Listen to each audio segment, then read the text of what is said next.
Well, it's about 4:15, and we're absolutely froze. The buck we're after has been a no-show. We know he spends a lot of time in this hedge thicket.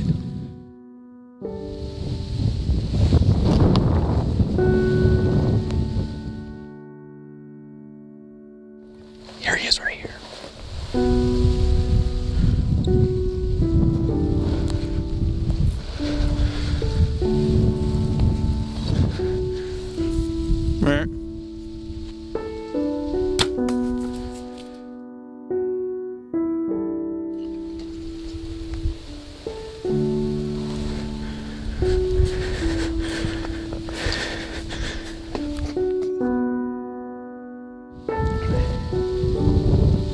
And I hit him low. I hit him low.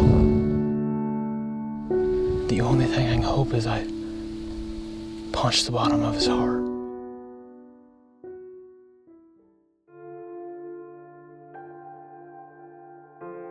Realtree's Midwest Whitetail is brought to you by RTP Outdoors, Trophy Rock, Redneck Blinds, Wilderness Athlete, Hoyman Tree Saws, Ozonics, Nikon, Easton Arrows, America's Best Bowstrings, Viking Solutions, Spot Hog Releases, Cabela's, Hoyt, Frigid Forage, Fuse, Grizzly Coolers, Drake Non-Typical, Wasp Archery, Muddy Outdoors, and Realtree Edge. Hunt with an edge. It's March 30th today, and as most of you know, I had an opportunity of a lifetime this past season. And a few days ago, I was walking this creek and found the buck that I hit on November 9th. So I'm gonna take you up to the spot where I found him and tell you exactly how this went down. All right, guys, so this has been such a long journey that I'm gonna try and tell the story as best as possible. So I'll basically start on November 9th and kind of how that hunt played out. So it was an extremely cold afternoon, and it was getting down to last light. And we heard something coming from our right, and he didn't show up for quite a while. And so we kind of lost interest in what it was. And then out of the corner of my eye, I seen him coming, just this absolute giant. And so I reached for my bow, and one thing I can remember most is my hand was so cold when I went to clip onto my D-loop. I was struggling, my hands were freezing. I couldn't tell if I was actually on my D-loop. So I looked down from him and made sure I was clipped onto my D-loop. And by that time, I look up and he's walking through my shooting lane. So hindsight's 20/20, but I know I panicked a little bit. And if I would have just slowed things down, I had all day to shoot him. He was going through an opening that's 20 yards wide. So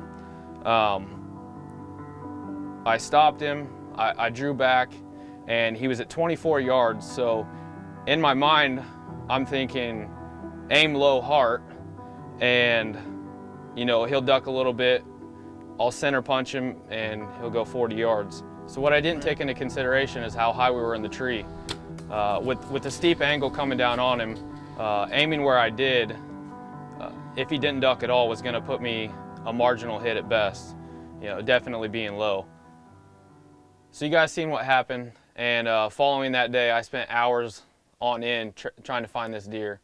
But little did I know, I checked the trail camera and I got pictures of him 5 days after, and I thought I was out of the water. I was excited.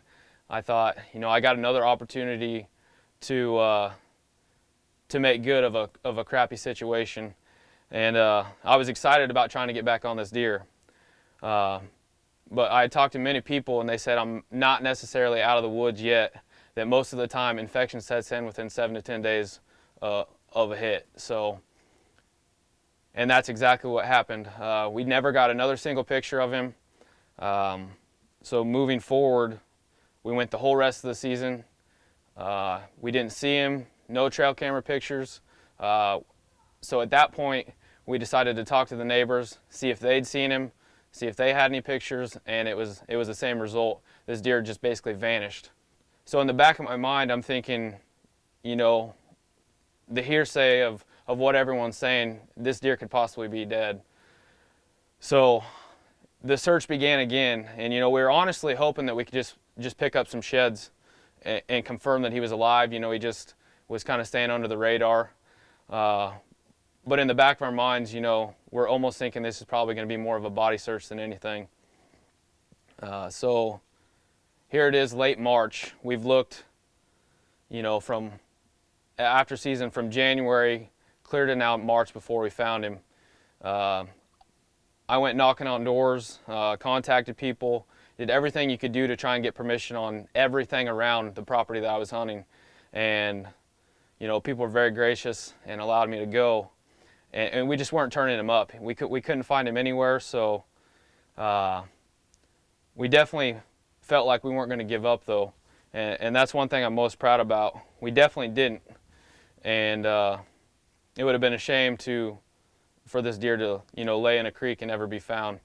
But finally, after searching and searching, you know, coming up empty time and time again, it really wears on you. And I was beating myself up pretty bad, you know, just trying to find some closure, whether it be a shed or him dead or anything, just any sign of him. But once again, coming up empty.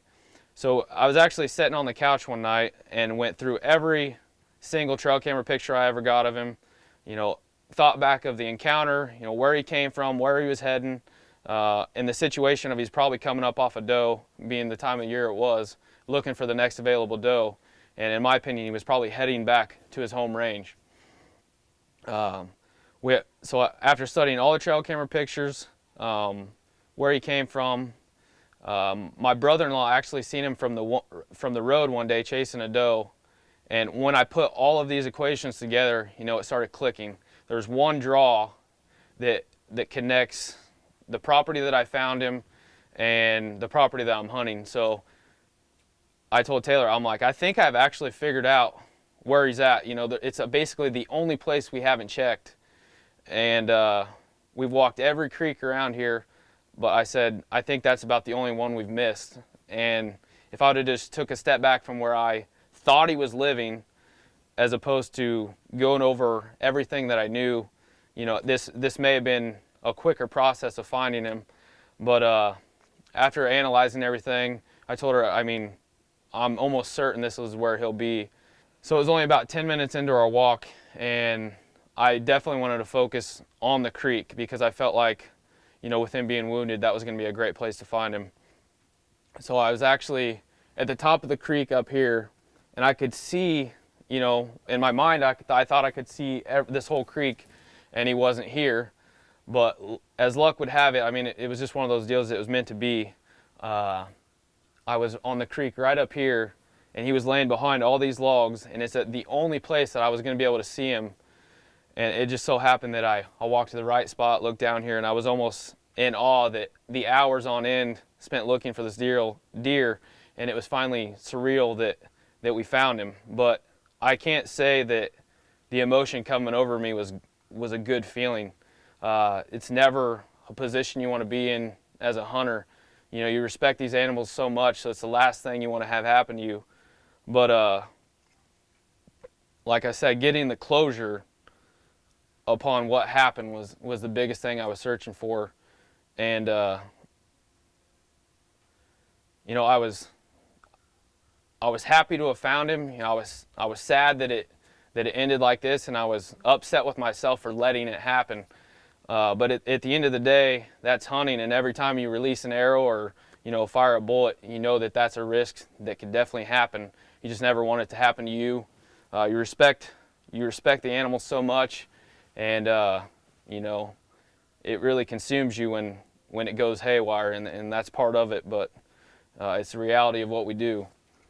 So as if the story could get any crazier with this deer, after we found him, you know, we contacted the neighbors, and we think we've put together that this deer is actually 9.5 years old this year. We're going to get his teeth sent in and try to confirm that, but I was actually with one of my buddies, and it was a late January afternoon, and we decided, oh, we're just gonna go drive around and kind of see what deer's moving for the night. And we pulled into this gateway to turn around, and my buddy goes, holy cow, there's a shed right there, and it's actually the gateway to where we're hunting now. So he walks out there and picks up this shed, and it turns out to be an 86-inch 6-point shed. And this was clear back in 2012, so little did I know that the history with this deer actually started then. 2017 being the first year that I actually hunted this farm. And it's crazy to think that the history with this deer started back in 2012 before I even knew that I'd ever hunt this property. So after he found the shed, he got to talking to some other guys, and one of the neighbors picked up a shed not too far across the other side of the road, and it was a typical 7-point side that went just under 90. So we believe the deer to have been 3.5 years old in 2012, and for him to be basically 175 with no spread is just absolutely insane.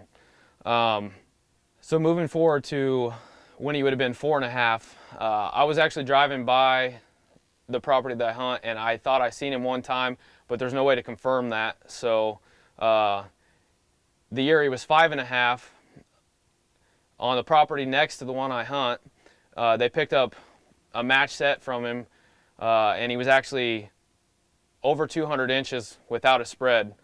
So potentially this deer's been over 200 inches since he was 5 years old.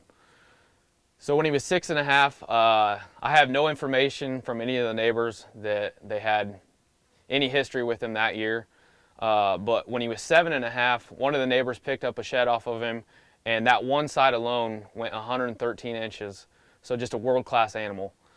So when he was 8.5, a neighbor was gracious enough to send me some trail camera videos he had of him, and he honestly looks identical to what he is here. You know, I mean, has the split brow still, all the base kickers, typical 14. I mean, just looks identical. You couldn't even hardly tell that it was a different year. And so in the off season, I lost my best property. So I really set out this year to pick up some new dirt, and I was fortunate enough to pick up this property, and I had no idea what I was getting myself into. This is all stuff that I'm finding out after harvesting the deer. So as far as I knew, I had no history with this deer. So to sum it all up, here we are 5 days after finding him, and I'm still absolutely in awe. You know, I never wanted the journey to end like this, but after months on end of just thinking about this deer every day, losing sleep, it really consumed my every thought. So, and I knew I owed it to the animal to do everything in my power to try and find him, because my gut feeling was really telling me that he was going to be dead. It's never a situation you want to be in, but once you find yourself in it, you really owe it to the animal and owe it to yourself to do everything in your power to find some sort of closure. So once again, it's not the perfect ending and not something we ever hope for as hunters. But in the end, I'm really proud that my persistence paid off, and I'm very fortunate to be sitting beside an animal of a lifetime. And this is an up and down roller coaster of a journey that I will never forget.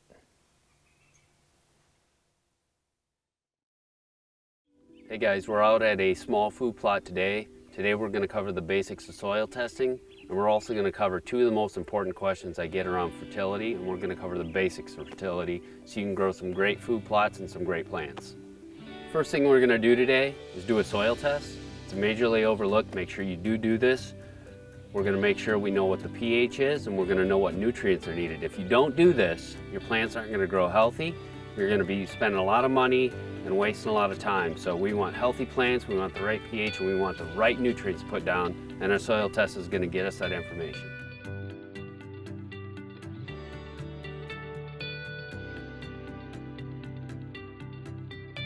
So you just got your soil test back, and now we know where to start with our nutrients.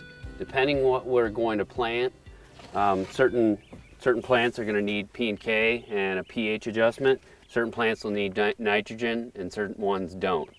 And we're also going to cover the two most important questions I get, which is discussions on nitrogen, questions on nitrogen, how to apply it, which plants need it.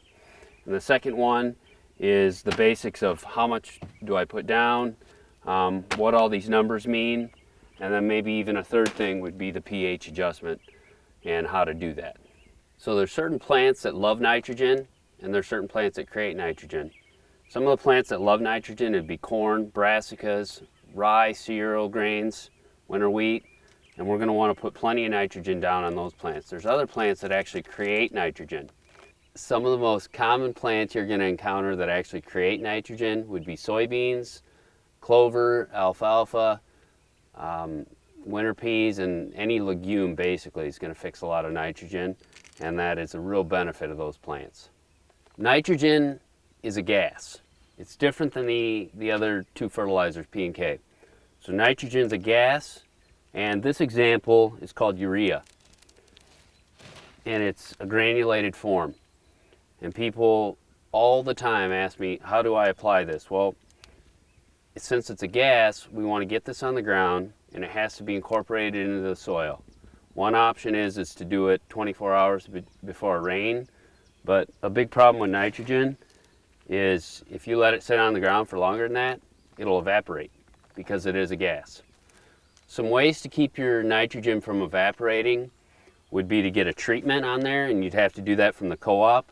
You get a treatment like Agritane or Nitrane. The other thing you can do is get Smart Nitrogen, which has a polymer coat. The other methods that you see that aren't real practical, but you'll see people dragging anhydrous through their field. You're not probably going to do that, but that's a very common and cheap way to apply nitrogen. The other way to do it is to get those plants to produce it for you, those legumes, and you plow those up, and that actually created nitrogen. Some of those legumes are actually creating 150 to 200 pounds of nitrogen in extreme examples per acre. So we want to make sure we get this treated if it's going to sit on the surface. If this is going to sit on the surface and sit in the sun for 2 or 3 days, it's going to be gone, and we don't want to waste our money. So we're going to disc it up, or we're going to treat it, or we're going to work on growing plants that produce nitrogen. Those are some of the methods. This example of nitrogen is actually urea. This bag right here is 4600, and this is a dry form of nitrogen. Urea is 46 units per 100 pounds with no P and no K. So this is the most potent form of dry nitrogen you can get. And also to clarify, you've got your nitrogen, and this is your phosphorus, and this is your potassium. The second question I get all the time is, what fertilizer do I put down, how much? Well, first off, our soil test is going to tell us how much we put down, and then what do all these numbers mean is the question I get all the time. So you have 13, 13, 13. So per 100 pounds, it's got 13 units or pounds of nitrogen, 13 units of phosphorus, and 13 units of potassium. And that's really important because if this were, for example, 26, 26, 26, we'd have to put down half as much to attain the rate per acre that we want. So basically this is a percentage per 100 pounds, 13% nitrogen, 13% phosphorus, and 13% potassium. And that's really important to know that this is actually simple mathematics that you can equate to put down to meet the requirements of your soil. So going into what P and K at a very basic level is, or what it does, it's other nutrients for the plant. The potassium is going to be incredibly important for your legumes.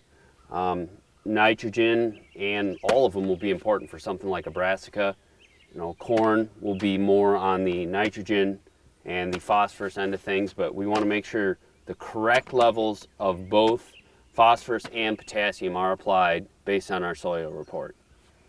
Your soil test is going to come back and it's going to give you a pH level. A lot of times in the Midwest it's going to be acidic, and we're going to want to raise that pH to somewhere between a 6.5 and a 7. And the soil report will actually tell you how much lime is needed. It's going to vary a little bit. When you have pelletized lime, pelletized lime is going to act very quickly. You can use less of it, but it only lasts 1 year. Your other method is to use an ag lime, which you're going to put on at a far higher rate. The co-op's going to help you with that based on your soil report. but that's going to last between 4 to 7 years. So there's two methods there. The reason you want your pH corrected is so your plants can utilize the nutrients out there. All those other things we talked about, the N, P, and the K, your plants will be able to utilize those nutrients. Without the proper pH, it binds those nutrients up and those plants are not able to absorb those.